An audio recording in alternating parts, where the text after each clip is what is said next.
खूनी वसीयत। News critic अखबार के एडिटर हरिकृष्ण मेहता अपने वर्तमान पद से मुक्त होकर राष्ट्रपति के प्रेस सचिव बनकर जा रहे थे।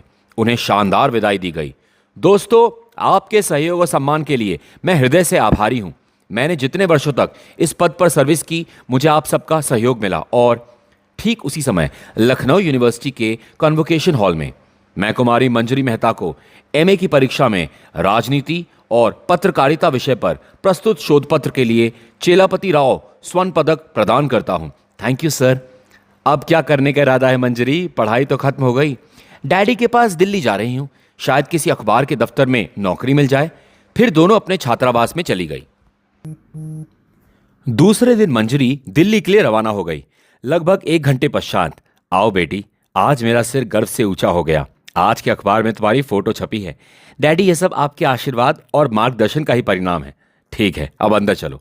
बेटी, आज अगर तुम्हारी मां जीवित होती तो कितनी खुश होती। धीरज रखिए डैडी, नहीं तो मैं रो पड़ूंगी। सुनो बेटी, पिछले हफ्ते ही राजा टाइम्स के मालिक मिस्टर जीडी पोद्दार का स्वर्गवास हुआ है। यह अखबार अब उनके लड़के अशोक पोद्दार के हाथों में आ गया है। मैं चाहता हूं कि तुम उसके यहां सर्विस करते हुए अशोक की सहायता करो। तो फिर आप उसे फोन करिए ना डैडी। हेलो अशोक, कैसे हो भाई? पोद्दार साहब की मौत का बहुत दुख है। अरे नहीं भाई, मैंने पत्रकारिता की दुनिया छोड़ दी है। हाँ हाँ, राष्ट्रपति भवन से अच्छी जगह अब और क्या हो सकती है।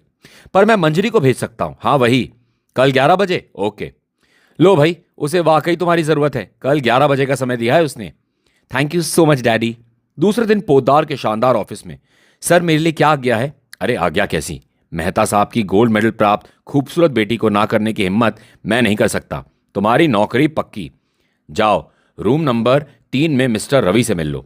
रूम नंबर 3 में पहुंचकर, आप ही मिस्टर रवि खन्ना है, सीनियर रिपोर्टर? मेरा नाम मंजरी मेहता है। ओह, तो आपको ही मेरे साथ लगाया गया है। You are newly appointed. Yes, and you are my immediate boss. क्या मैं बैठ सकती हूँ? श्योर, बैठिए। चाय लेंगी? No thanks. उधर अशोक पोद्दार के ऑफिस में आगे वसीयत में यह भी लिखा है कि आप राजा टाइम्स के मालिक तभी रह सकते हैं जब 1 साल में इसकी प्रसार संख्या कम से कम एक बार न्यू दिल्ली टाइम्स से अधिक हो सके। यह शर्त है। यह तो बहुत ही बेतुकी शर्त है, असंभव। मिस्टर भाटी, अशोक के लिए कुछ भी असंभव नहीं है। यदि आप इसकी प्रसार संख्या नहीं बढ़ा सकते तो सकुलशन मैनेजर के पद से मुक्त हो जाइए। Yes sir. मिस्टर अशोक, आपने शर्त को पूरा नहीं किया अगर, तो आपके स्वर्गवासी पिता की इच्छा अनुसार यह अखबार आपको न्यू दिल्ली टाइम्स के मालिक श्री HR गांधी को बेच देना होगा। मैंने वसीयत में लिखी तमाम बातों से आपको अवगत करा दिया है। अब मैं चलता हूं, शाम को घर पर। इसमें इतना परेशान होने की क्या बात है? अखबार ना सही, सारी जायदाद तो उन्होंने तुम्हें दी है। बको मत, अखबार के बिना मैं एक पल भी नहीं रह सकता। वह बुढ़ा जीते जी तो मुझे तंग करता ही था, मरकर भी मुझे चैन से नहीं रहने दे रहा।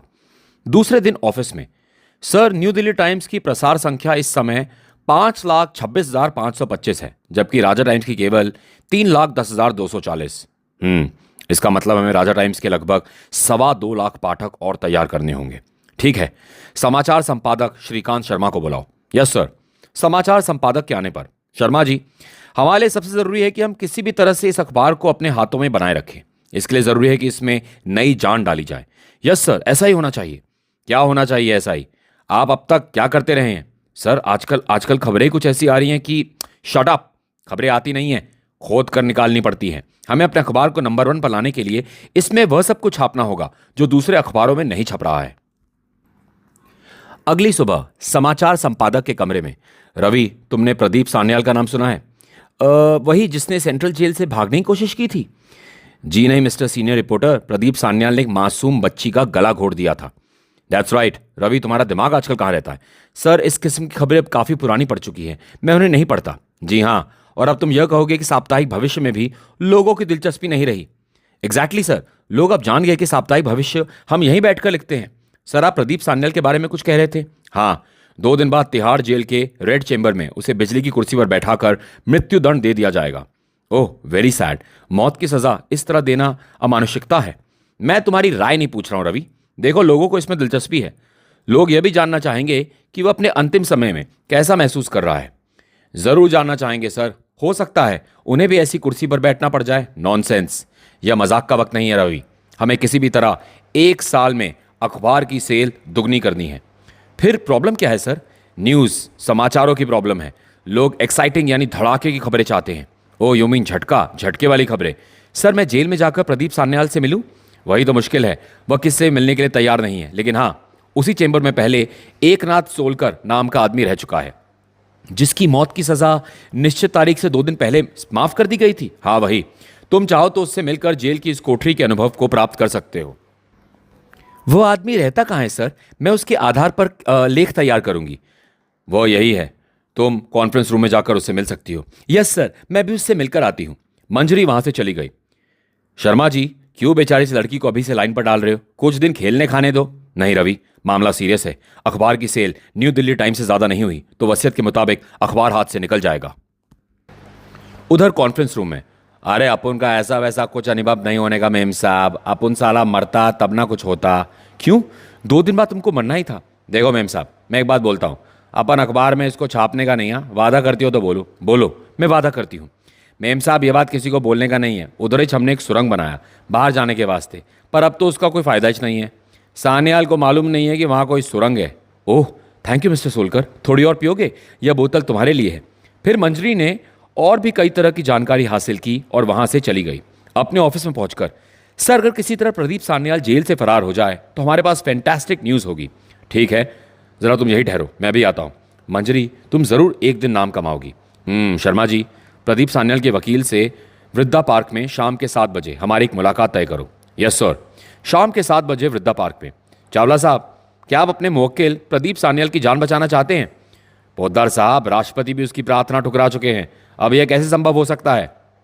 हो सकता है आपको मेरे एक पत्रकार की मुलाकात जेल में प्रदीप सान्याल से करवाने का प्रबंध करना होगा। ठीक है, प्रबंध हो जाएगा। कल शाम 4 बजे तक। Okay done. दूसरे दिन, यह लो, मारुति DBA 8588 नीचे खड़ी है। तुम्हें 4 बजे तिहाड़ जेल पहुंच जाना है। और यस सर, मुझे उससे क्या बात करनी है यह मैं जानती हूँ। जेल में हमने सुना है कि पिछले कैदी ने यहाँ से भागने के लिए यहीं कहीं एक सुरंग खोदी थी। खैर, अगर तुम यहाँ से मुक्त हो जाओ तो सबसे पहले क्या काम करोगे? मैं डिस्ट्रिक्ट अटॉर्नी की हत्या करूंगा। उसने मुझे मुकदमे के दौरान जानवर कहा था। ओह, उसे ऐसा नहीं कहना चाहिए था। इतना कहकर मंजरी वहां से चली गई। बाहर आकर, वाह शानदार मुलाकात रही। एक अच्छी स्टोरी बन सकती है। मुझे जल्दी जल्दी ऑफिस पहुंचना चाहिए। अरे क्या हो गया कार को? यह स्टार्ट क्यों नहीं हो रही? गाड़ी तो नहीं है। शुक्र है भगवान का जो गैरेज भी निकट ही है। फिर मंजरी निकट के ही गैराज से एक मैकेनिक को बुला लाई। मेम साहब, बैटरी जवाब दे गई है, गाड़ी गैराज ले जानी पड़ेगी। ठीक है, ले जाओ, मैं टैक्सी से चली जाऊंगी। टैक्सी? लगता है आज कोई टैक्सी भी नहीं मिलेगी। मुझे फ़ोन कर देना चाहिए पब्लिक बूथ से। उफ, सिक्का टक गया। अब फ़ोन भी नहीं हो सकता। सिर मुंडाते ही ओले पड़ गए। अब क्या किया जाए? खैर, गैराज में ही चलती हूँ। गैराज में पहुंचकर, कितना समय और लगेगा? बैटरी चार्ज हो रही है मेम साहब, बस आधा घंटा और लगेगा। मंजरी गैराज से बाहर निकल किसी अन्य पब्लिक बूथ की तलाश करने लगी। शीरगी, शुक्र है फ़ोन आखिर मिल ही गया। हेलो सर, आप अभी तक ऑफिस में हैं? मेरी कार खराब हो गई थी, बस मैं अभी पहुंचती हूँ। क्या घर जाऊं? सुबह? ठीक है, लेकिन स्टोरी? अब कुछ नहीं हो सकता। ओह, दूसरे दिन सुबह, मृत्युदंड का कैदी प्रदीप सान्याल जेल से फरार, आज की ताज़ा खबर। अरे एक अखबार देना। सॉरी मेम साहब, अब कोई अखबार नहीं है। राजा टाइम्स ने आज धांसू खबर दी है। अरे इसमें लिखा है कि रेड चैम्बर के नीचे एक सुरंग मिली है। वह भी इसी इलाके में। कहाँ होगा? इसमें लिखा है कि यह काम कालीचरण के ग्रुप का है। यह भी संभावना है कि उसके पास कोई हथियार हो। हमें सावधान रहना चाहिए। नहीं साहब, आपको बोल तो दिया, राजा टाइम्स की कोई कॉपी नहीं है। फिर कोई दूसरा अखबार दे दीजिए, उसमें भी तो खबर छपी होगी। नहीं देवी जी, राजा टाइम्स के अलावा यह खबर किसी भी अखबार में नहीं है। मंजरी अपनी कार की ओर बढ़ गई। उसने डिस्ट्रिक्ट अटॉर्नी की हत्या करने की बात कही थी। यह रिपोर्ट यदि फौरन पहुंच जाए तो मिड डे एडिशन में आ सकती है, लेकिन अटॉर्नी को भी तो होशियार करना जरूरी है। प्लाजा सिनेमा के गेट पर, सुनो भाई, मैं पत्रकार हूं। मुझे डिस्ट्रिक्ट अटॉर्नी के घर से पता चला है कि वे अपनी फैमिली के साथ मॉर्निंग शो देखने यहां आए हुए हैं। मेरा उनसे मिलना बहुत जरूरी है। आप मैनेजर से मिल लीजिए। मैनेजर के रूम में पहुंचकर जब मंजरी ने सारी बातें बताई तो ओह, दैट इज डेंजरस। मैंने इन्फॉर्म करता हूं। केवल इन्फॉर्म नहीं करना है, उनका यहां से लौटने की सुरक्षा का इंतजाम भी करना होगा। ठीक है, इट इज माई ड्यूटी। मैं उन्हें बुलाता हूं, आप बैठिए। ठीक है। और मंजरी उनकी सुरक्षा के प्रबंध कर वहां से अपने ऑफिस चल पड़ी। अपने ऑफिस में पहुंचने पर, शर्मा जी, प्रदीप सान्याल का पहला शिकार डिस्ट्रिक्ट अटॉर्नी होगा। यह खबर मिड डे एडिशन में जानी चाहिए। अब इस रिपोर्ट का क्या फायदा? प्रदीप सान्याल पुलिस की गोली का शिकार हो चुका है। खैर, आप अशोक साहब से मिल लीजिए। अशोक पोद्दार के रूम में। मिस मंजरी मेहता, तुम एक काबिल पत्रकार की बेटी हो। इस क्षेत्र में तुम्हें काफी कड़ी मेहनत करनी होगी। जी मैं जानती हूं। तभी सर, चमत्कार हो गया। कल न्यू दिल्ली टाइम्स की केवल 5 लाख प्रतियां बिकी और राजा टाइम्स की 6.5 lakh. Don't be so excited Bhati, मुझे मालूम है इससे ज्यादा छापने की अभी हमारी क्षमता नहीं है। रवि और मंजरी के जाने के बाद आप लोग मेरी बात ध्यान से सुन लीजिए। प्रदीप सान्याल के भागने और उसकी हत्या ने जो कमाल किया है वह सब तुम लोगों के सामने है। बहरहाल जो कुछ भी हुआ उसे हमने ही संभव किया था। क्यों? यस सर, क्योंकि यह खबर विशेष रूप से हमारे लिए ही बनी थी। करेक्ट। इसलिए आगे से जब कोई विस्फोटक खबर ना हो तो उसे तैयार करो। बात समझ में आई? यस सर, क्योंकि जब घटना घट रही होगी उसकी जानकारी हमारे अलावा किसी और को नहीं होगी। That's right. लेकिन सर यह सब जब तक मैं इस कुर्सी पर हूं तुम्हें फिक्र करने की जरूरत नहीं है। हम किसी आतंकवादी गिरोह को भाड़े पर ले सकते हैं। Fantastic idea. तो फिर आप एकनाथ सोलकर से ही क्यों नहीं मिल लेते? ठीक है शर्मा जी, आप उससे जाकर कहिए कि वह हमसे आज ही मिल ले। तभी हेलो, अशोक पोद्दार हेयर। वकील साहब कहिए क्या खबर है? ठीक है, वो आप देख लीजिए। वसीयत के मुताबिक मैंने अपने अखबार की प्रसार संख्या न्यू दिल्ली टाइम्स से ज़्यादा कर दिखाई है। ओके, बाकी बातें आपसे बाद में होगी। अभी अशोक ने रिसीवर रखा ही था कि एकनाथ सोलकर वहां आ गया। आइए आइए मिस्टर सोलकर, बैठिए। जी शुक्रिया। हाँ तो मिस्टर सोलकर, आज से तुम मेरे लिए काम करोगे। तुम किसी आतंकवादी गिरोह को जानते हो? सेठ अपन ब्लैक पैंथर गिरोह के कुछ लोगों को पहचानता है। यह गिरोह दिल्ली के अंडरवर्ल्ड में सबसे ज्यादा ताकतवर माना जाता है। नई दिल्ली के एक 5 स्टार होटल के एक शानदार स्वीट में इसमें 20 लाख रुपए हैं। इतने ही काम को एक झलक देखने के बाद और मिल जाएंगे। यह मीटिंग उतनी ही गुप्त रहेगी जैसे कभी हुई ना हो। हमारे राष्ट्रपति जी के निमंत्रण पर नेपाल नरेश ताजमहल देखने आ रहे हैं और वे परसों दोपहर 2 बजे पालम एयरपोर्ट पर उतरेंगे। ब्लैक पैंथर काम के पैसे लेता है, मुझे सौदा मंजूर है। परसों रात 10 बजे मेरा आदमी विक्की यहाँ होगा। बाकी पैसे साथ लेकर आना। ओके, आओ सोलकर। उधर राजा टाइम्स के ऑफिस में समाचार संपादक शर्मा ने रवि और मंजरी को बुलाया। रवि, तुम्हें आज ही आगरा जाना है, साथ में मंजरी भी होगी। खैरियत तो है? मैं अभी पागल नहीं हुआ। अलबत्ता स्टुपिड। फिर क्या ताजमहल में हनीमून मनाने जा रहा है? रवि, मैं तुम्हारा सिर तोड़ दूंगी। अरे अरे अरे, तुम लोग मेरी भी सुनोगे, यूं ही कुत्ते बिल्ली की तरह लड़ते रहोगे? सॉरी सर, कहिए। देखो, परसों नेपाल के महाराज यहाँ पहुंच रहे हैं। आते ही कार से वे ताजमहल देखने जाएंगे। परसों शरद पूर्णिमा है। इस रात ताजमहल चांदनी रात में बहुत खूबसूरत दिखाई देता है। बीच में मत बोलो। तुम दोनों को नेपाल नरेश के दौरे को अच्छी तरह से कवर करना है। Yes sir. फिर इतना घुमा फिरा कर क्यों कहा आपने? क्या इस रवि के बच्चे को अभी अकल नहीं आएगी? नालायक। 2 दिन बाद पालम एयरपोर्ट पर राष्ट्रपति और प्रधानमंत्री ने नेपाल नरेश का स्वागत किया। फिर वे उसी दिन आगरा के लिए कार से चल पड़े और ताजमहल की खूबसूरती देखकर दंग रह गए। उसी रात होटल की ओर लौटते हुए, ड्राइवर गाड़ी बाई ओर वाली सड़क पर मोड़ दो, चलो जल्दी करो, खबरदार कोई आगे बढ़ा दो भून दिया जाएगा। तड़ तड़ तड़ तड़। उफ रवि, यह तो नेपाल नरेश का अपहरण किया जा रहा है। चुप, बोलो मत, किसी तरह यहां से निकलो। मंजरी, तुम धीरे से निकल जाओ और किसी तरह खबर दिल्ली भेजो। जाओ जल्दी। और तुम मेरी फिक्र मत करो, मैं भी तुम्हारे पीछे आता हूं। लेकिन तभी, कहां भागता है? पकड़ो इसे, मैं पत्रकार हूं। चुप, ले चलो इसे।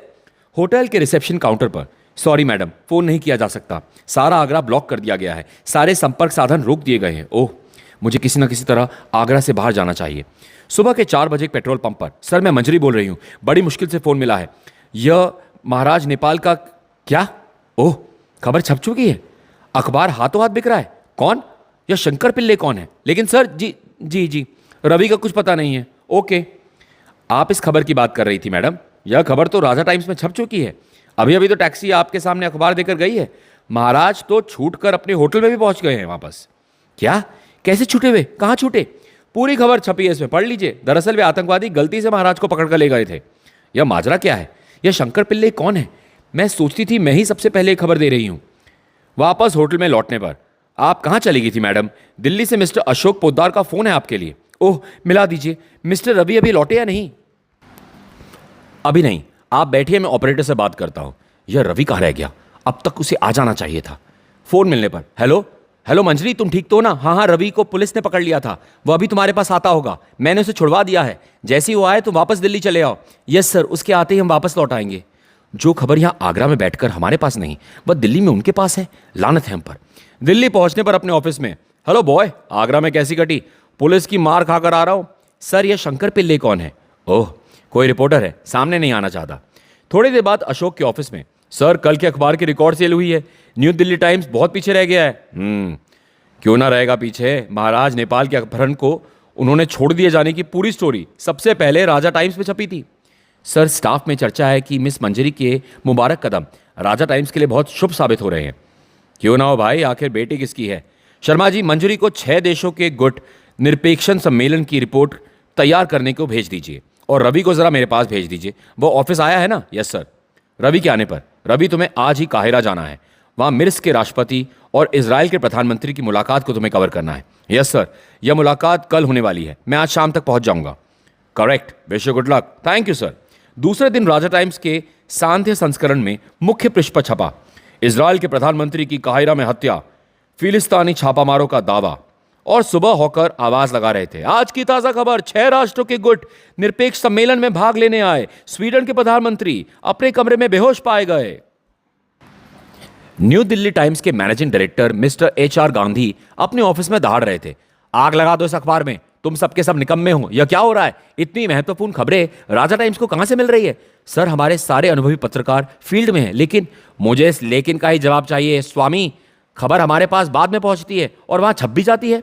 सर, ताजुब यह है कि इजराइल के प्रधानमंत्री की हत्या और स्वीडन के प्रधानमंत्री की बेहोशी की खबर दोनों ही सरकारों ने गुप्त रखी थी। लेकिन अपनी बकबक बंद करो और पता लगाओ कि ये शंकर पिल्ले कौन है। मैं पता लगा चुका हूं सर, इस नाम का कोई रिपोर्टर फील्ड में नहीं है। फिर ठीक है, कालीचरण को कांटेक्ट करो और जैसे ही रवि खन्ना काहिरा से लौटे उसका अपहरण करा दो। 2 दिन बाद एयरपोर्ट पर रवि खन्ना को रिसीव करने मंजरी के अलावा और कोई नहीं आया था। हेलो रवि, यात्रा कैसी रही? A1, तुम कैसी हो? काश तुम भी मेरे साथ होती तो बड़ा मजा रहता। लेकिन और कोई नहीं आया क्या? नहीं, आओ, मैं कार लेकर आई हूं। बाहर कार में, रवि 2 दिनों से मैं बहुत ज्यादा परेशान हूं। बात क्या है? कोई खास वजह? समझ में नहीं आता कि मेरी रिपोर्टिंग ऑफिस में पहुंचने से पहले ही खबर पहुंच जाती है और छप जाती है। इसमें परेशान होने की जरूरत नहीं है। हो सकता है कोई और भी रिपोर्टिंग कर रहा है। कौन हो सकता है? मैंने अच्छी तरह पता लगा लिया है, शंकर पिल्ले नाम का कोई रिपोर्टर नहीं है। हो सकता है वो अपना नाम गुप्त रखना चाहता हो, लेकिन ताज्जुब मुझे भी है कि इजराइल के प्रधानमंत्री की हत्या की खबर यहां कैसे पहुंची। क्या मतलब? यह खबर तुमने नहीं भेजी थी? नहीं, संपर्क के सारे साधन रोक दिए गए थे। रवि, तुम मुझसे झूठ तो नहीं बोल रहे? मुझे इसमें कुछ गड़बड़ घोटाला मालूम देता है। कहीं तुम्हारा दूसरा नाम शंकर पिल्ले तो नहीं?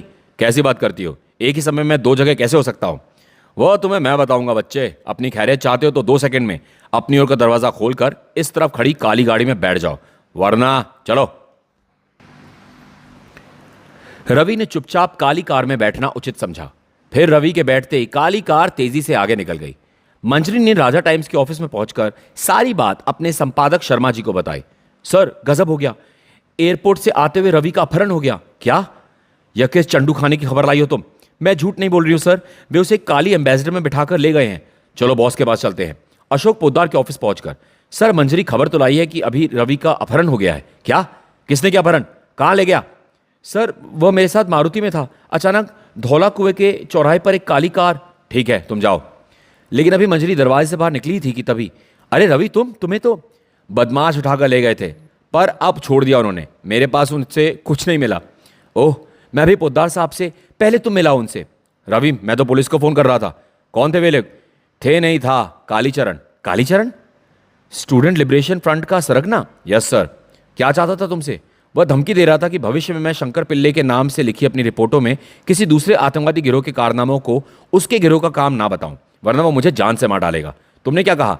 यही कि मैं शंकर पिल्ले के नाम से राजा टाइम्स नहीं लिख रहा हूं। उसे यकीन नहीं आया, पर उसने मुझे वार्निंग देकर छोड़ दिया।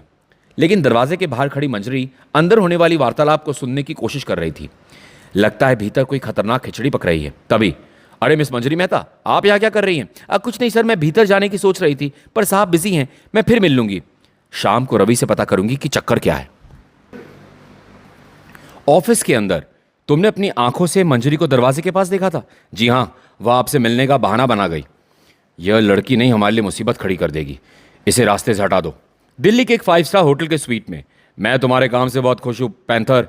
यह लो, इसमें पूरे 50 लाख रुपए हैं। जैसे भी हो, यह काम हो जाना चाहिए। सॉरी, मैं यह काम नहीं कर सकता। इस काम के लिए मेरे पास आदमी नहीं है और ना ही हवाई जहाज। तो फिर कौन यह काम कर सकता है? सिर्फ कालीचरण ये काम कर सकता है, पर वो करेगा नहीं। वजह, मैं उसे इससे भी ज्यादा रकम दे सकता हूं। वह पैसों के लिए काम नहीं करता। वे राजनीतिक लोग हैं, उनके कुछ सिद्धांत हैं।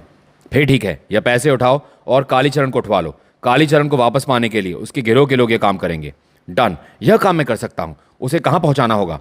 कहीं नहीं, उसे अपने पास रखना जब तक यह काम ना हो जाए।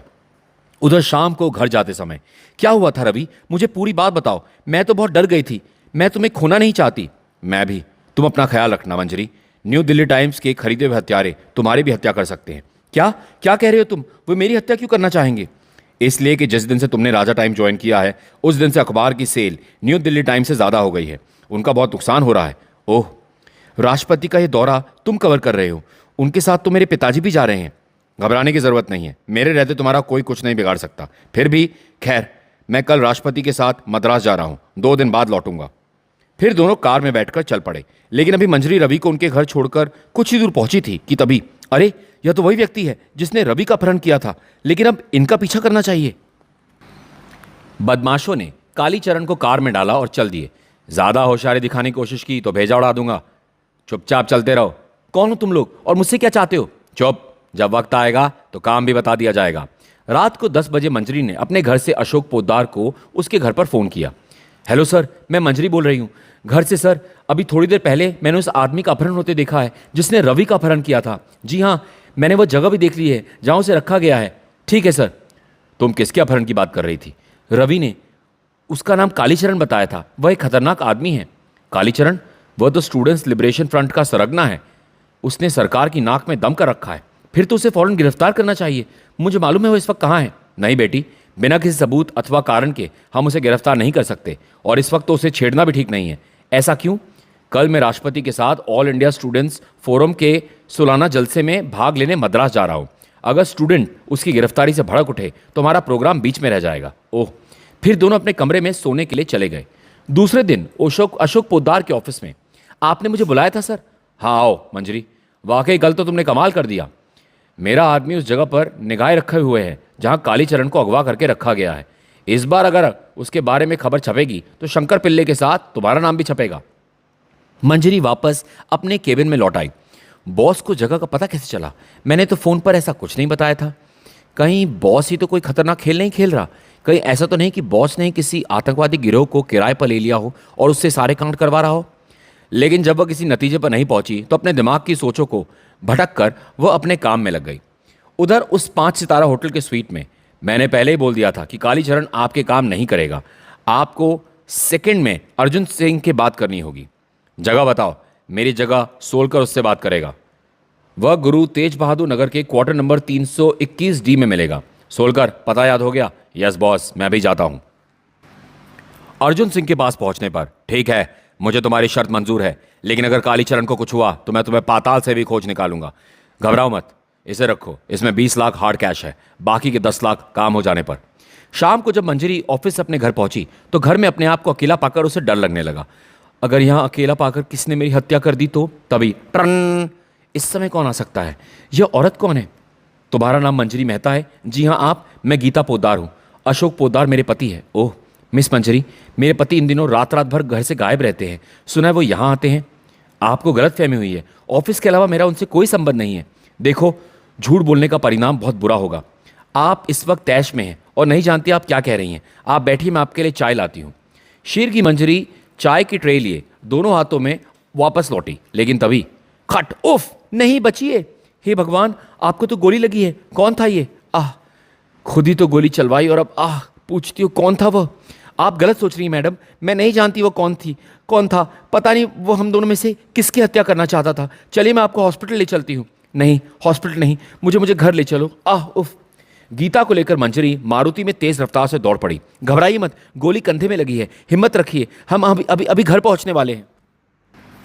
अशोक पोद्दार की कोठी पर। अरे खून, क्या हुआ बीबी जी को? घबराने की कोई बात नहीं है, तुम फौरन पोद्दार साहब को बुलाओ। वे तो घर में नहीं है, मैं डॉक्टर को बुलाता हूँ। ठीक है, जल्दी करो। नौकर के जाने के पश्चात, नहीं लेटी रहो, डॉक्टर आने वाला है। नहीं, वह मुझे मार डालेगा। आज शाम मेरा उससे बहुत बड़ा झगड़ा हुआ था। वो बार बार किससे फोन पर तुम्हारा नाम लेकर बात कर रहा था। मैंने समझा कि वह मेरे पास आता जाता है। हाँ, मैंने यही समझा था। जरूर उसी ने मुझ पर गोली चलवाई होगी। तुम आओ मेरे साथ। आह आओ, मेरे पास वक्त बहुत कम है। उफ, कहाँ जा रही है आप? गिर पड़ेंगी। ठहरिए, मेरा सहारा ले लीजिए। स्टडी रूम में। यह अशोक का निजी स्टडी रूम है। इसमें वह मुझे भी आने नहीं देता। पता नहीं वह यहाँ क्या करता रहता है। वह सेफ खोलो। आह, आज मैं पता लगा कर रहूँगी कि वह किसकी चिट्ठियाँ लिखता है। सेफ, उसकी चाबी, उसका कॉम्बिनेशन है 744080। जल्दी करो, मुझे कुर्सी पर बैठा दो। मंजरी ने सेफ खोली। ये लिफाफा, जल्दी से खोलो इसे और मुझे पढ़कर सुनाओ। लेकिन मैंने जो कहा है वह करो। नहीं, यह नहीं हो सकता। क्या लिखा है इसमें? लो खुद ही पढ़ लो। पत्र पढ़ने पर, हे भगवान, यह तो कल के अखबार में छपने वाली न्यूज़ है। मैं इस पर विश्वास नहीं कर सकती। ओह मेरे पिता, रवि। नहीं। तभी तुम्हें इस खबर पर विश्वास कर लेना चाहिए गीता। मैं इसी लिफाफे के लिए यहाँ आया हूँ। बेवकूफ़ लड़की, तूने तरक्की का सुनहरा अवसर खो दिया है। नहीं, तुम ऐसा नहीं कर सकते। मैं नहीं जानती थी कि तुम इस हद तक गिर सकते हो। नहीं, ये बकवास बंद कर हत्यारे। अचानक, अब सुबह तक तेरी जबान बंद रहेगी मेरी नन्ही गुड़िया। आह! गीता, लाओ इस कमरे की डुप्लीकेट चाबी मुझे दे दो। मौत तो तुम्हें आनी ही है, बस सुबह तक इंतजार करना होगा। लेकिन मुझे ताज्जुब है कि गोली ने तुम्हारा भेजा क्यों नहीं उड़ा दिया। ब्लैक पैंथर के लोगों का निशाना शायद पक्का नहीं है। तुम मुझे मारना चाहते थे? क्यों, आखिर क्यों? मैं तुम्हारी चकचक से परेशान उठाता और तुम्हारे काम में उफ, जब देखो जासूसी। तुम जान गई थी कि मैं नकाब लगाकर ब्लैक पैंथर के पास जाता हूं। हाँ, लेकिन मैंने उसे गुप्त रखा था। मैं औरत का भरोसा नहीं करता। लेकिन तुमने यह खेल शुरू ही क्यों किया? तुम्हें किस चीज़ की कमी थी? अगर मेरे बाप ने अपनी वसीयत में यह शर्त ना रखी होती तो यह खेल कभी शुरू नहीं होता। और मौत का यह खेल जब एक बार शुरू हुआ तो मुझे इसमें मज़ा आने लगा। लेकिन अब तो आपके अखबार की सेल न्यू दिल्ली टाइम्स से ज़्यादा हो गई है। अब तो इस मौत के खेल को बंद कर दीजिए। नहीं, अब यह बंद नहीं हो सकता। अशोक कमरे से बाहर निकला और बाहर से दरवाज़ा लॉक कर दिया। अब देखता हूं तुम्हें कौन बचाता है। लेकिन कोठी के बाहर आने पर, साहब, बीबी जी, तुम मेरे साथ आओ। शंभू, मैंने उसे हॉस्पिटल भेज दिया है। Sorry doctor. कोई बात नहीं। इधर बंद कमरे में। उठो बहन, आंखें खोलो, हमारी जिंदगी खतरे में है। शीघ्र ही मंजरी को होश आ गया। हमें किसी भी तरह यहां से बाहर निकलना होगा, अन्यथा कोई नहीं बचेगा। राष्ट्रपति का विमान सुबह 6 बजे मद्रास से वापस दिल्ली आ रहा है। लेकिन हम क्या कर सकते हैं? बाहर हमारी आवाज़ सुनने वाला कोई नहीं है। कैसे भी हमें उन्हें बचाना होगा। उसमें मेरे पिता और रवि भी होगा। उफ, कमरे में एक भी खिड़की या रोशनदान नहीं है। यह क्या फायर अलार्म है? हाँ, बाथरूम में एक छोटी खिड़की है, पर वह काफ़ी ऊंची है। तभी मिल गई तरकीब। यहां माचिस है, देखो, शायद किसी दराज में हो। फिर मंजरी ने एक दराज से माचिस ढूंढ निकाली और अखबार जलाकर, ओह, अलार्म बहुत ऊंचा है, आग वहां पहुंचनी मुश्किल है। फिर कोशिश करो। पुनः कोशिश करने पर, हे भगवान, क्या हम यहीं जलकर मर जाएंगे? ओह, लगता है मैडम धुएं की घुटन और चोट की अत्यधिक पीड़ा से बेहोश हो गई हैं। तभी, ओह, फायर अलार्म बज उठा, शायद कोई आवाज सुन ले। तभी टन टन टन टन टन टन टन टन टन, कोठी के भीतर, दरवाजा तोड़ डालो, बचाओ, हम लोग बाथरूम में हैं। उधर कोई है, बाथरूम के दरवाजे पर पानी फेंको। तभी पुलिस भी आ गई। पीछे हटो, भीड़ मत लगाओ यहां पर। सर, राजा टाइम्स की रिपोर्टर मिस मंजरी मेहता उस घायल औरत को लेकर इसी कोठी के अंदर गई थी। मिस्टर अशोक पोद्दार तो बाहर निकल गए, पर वे अभी भीतर ही हैं। मैं तभी से यही हूं। जरा देखिए इंस्पेक्टर, मुझे कुछ गड़बड़ लगती है। तभी 2 कर्मचारी मंजरी को पकड़े हुए बाहर आए। छोड़ दो मुझे फौरन पुलिस स्टेशन पहुंचना है। गड़बड़ मत कर लड़की, यही वो लड़की इंस्पेक्टर, छोड़ दो इसे। इंस्पेक्टर साहब, राष्ट्रपति जी का जीवन खतरे में है। इंस्पेक्टर, लगता है इसे सदमा पहुंचा है, मैं देख लूंगा। तुम उस घायल औरत को फौरन अस्पताल पहुंचाओ। घबराओ मत, और जो भी हुआ साफ साफ बता। देखो, मैं न्यू दिल्ली टाइम्स का समाचार संपादक हूं। ओह, हमने एक बदमाश को रिवॉल्वर लिए तुम्हारे घर के पास घूमते देखा है। ये ठीक कहते हैं, इन्होंने मुझे खबर दी थी। तुम राष्ट्रपति जी के बारे में कुछ कह रही थी। इंस्पेक्टर साहब, इनसे कहिए ये बाहर जाकर बैठे, मुझे आपसे कुछ जरूरी बातें करनी है। रामास्वामी और युवक बाहर आ गए। लड़की बहुत तेज है, पर वो उसकी हत्या क्यों करना चाहता था? क्या इस घटना पर कोई कहानी बन सकती है? सर, यह तो मामूली सी खबर है, इससे तो दुश्मनों को पब्लिसिटी नहीं मिलेगी। तभी, सर, मामला क्या है? रामास्वामी, तुम थाने पहुंचो, कुछ देर में मैं वहां आता हूं। फिलहाल मैं कंट्रोल रूम में जा रहा हूं। पुलिस कंट्रोल रूम में, जल्दी करो, मैं पूरी कोशिश कर रहा हूं सर। यह लीजिए सर, लाइन मिल गई, लाओ। मद्रास का Meenambakkam airport. Yes, Madras airport, police commissioner Delhi. Yes sir, कहिए। सॉरी सर, राष्ट्रपति जी का जहाज तो यहां से 10 मिनट हुए चला गया है। क्या? यस सर, जी सर, मैं कांटेक्ट करने की कोशिश करता हूं। ओके सर, मैं गवर्नर के सेक्रेटरी से बात करके एयरफोर्स की मदद लेने की कोशिश करता हूं। Okay sir. एयरपोर्ट के कंट्रोल रूम में, कृष्णा स्वामी, फौरन राष्ट्रपति जी के प्लेन के पायलट से कांटेक्ट करो। उससे कहो कि प्लेन को खतरा है, रास्ते में कोई दूसरा जहाज उस पर हमला कर सकता है। क्या कह रहे हैं सर? जहाज में ही कोई गलती सलटी तो नहीं है कहीं? क्या कहा जा सकता है? वैसे काफी तगड़ी चेकिंग की गई थी। जल्दी करो। Yes sir. इंडियन एयरफोर्स का स्पेशल विमान राष्ट्रपति को लेकर आकाश में दिल्ली की ओर जा रहा था। उसी समय आकाश में एक दूसरा विमान दिखाई दिया। माइकल, होशियारी से, शीघ्र राष्ट्रपति के विमान के करीब होंगे, एकदम से झपट कर काम करना है। फिक्र मत करो, माइकल 20 साल एयरपोर्ट पर नौकरी कर चुका है। राष्ट्रपति के विमान का pilot, hello, PI-204, yes, what? Oh no, अभी कोई जहाज नहीं आ रहा। ओके, ओवर, क्या मामला है? प्लेन को खतरा है, सबको सतर्क कर दो। नहीं, ठहरो, कुछ मत करो। उसी समय शीर्गी आकाश में अर्जुन सिंह के जहाज को इंडियन एयरफोर्स के जहाजों ने घेर लिया। तुम्हें चारों तरफ से घेर लिया गया है। सबसे नजदीकी हैदराबाद के एयरपोर्ट पर लैंड करो फौरन, वरना उड़ा दिए जाओगे। पालम पर राष्ट्रपति का जहाज सकुशल उतर गया। दूसरी ओर अशोक पोद्दार के ऑफिस में, ये लो, एयर क्रैश की खबर आज के अखबार के मुख्य पृष्ठ पर भेज दो। खबरदार हिले तो गोली मार दूंगा। तुम्हारा खेल खत्म हो गया पोद्दार। इंस्पेक्टर गोखले, लिफाफा कब्जे में करो। Police commissioner? तभी वहां मंजरी भी पहुंच गई। सर, आपकी गिरफ्तारी की खबर मुख्य पृष्ठ पर भेज दी है। Shut up. चलो। थैंक यू मिस मंजरी। मंजरी के घर पर। शाबाश बेटी, आज तुमने मेरा सिर गर्व से ऊंचा कर दिया। Thank you daddy. मंजरी, वाकई आज तुमने कमाल कर दिखाया। मैं अपने आप को बहुत छोटा महसूस कर रहा हूं। ऐसा सोचते रहोगे तो सुखी रहोगे। समाप्त। दोस्तों, ये थी खूनी वसीयत। थोड़ी लंबी कॉमिक्स थी, इसलिए मुझे भी थोड़ा समय लगा इसको पूरा रिसाइट करने में। उम्मीद करता हूँ ये कहानी आपको पसंद आई होगी। मेरे चैनल को अभी तक लाइक और सब्सक्राइब नहीं किया तो प्लीज़ कर दीजिए। हेल्प हो जाएगी, सपोर्ट हो जाएगी आपके लाइक और सब्सक्रिप्शन से। और साथ ही साथ हो सके तो मेरे चैनल को आगे अपने दोस्तों के साथ शेयर भी कीजिएगा। आगे भी जुड़ा रहूँगा आपके साथ। इसी तरह की स्टोरीज, कहानियाँ, कॉमिक बुक्स आपके सामने लाता रहूँगा। जल्दी फिर मिलेंगे, तब तक के लिए थैंक यू, धन्यवाद।